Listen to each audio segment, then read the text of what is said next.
Hi friends, welcome to tech Ravi. Team India stylish opener Shikhar Dhawan అయితే తన retirement అయితే ప్రకటించాడు.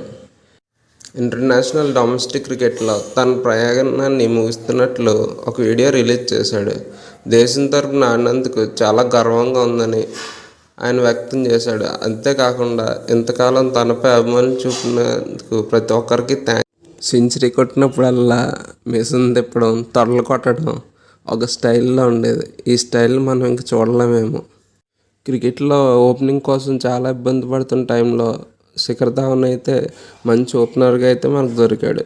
ఈయనైతే ఇండియా తరఫున 34 టెస్టులు, 126 వన్డేలు, 68 టీ20లు ఆడాడు. ఈ 3 ఫార్మాట్లు కలిపి 10,000 పైగా రన్స్ చేశాడు. ఇందులో 24 సెంచరీలు కూడా ఉన్నాయి. 2010లో ఆస్ట్రేలియా జరిగిన వన్డే సిరీస్లో అంతర్జాతీయ క్రికెట్లో అరంగేట్రం చేశాడు. అలాగే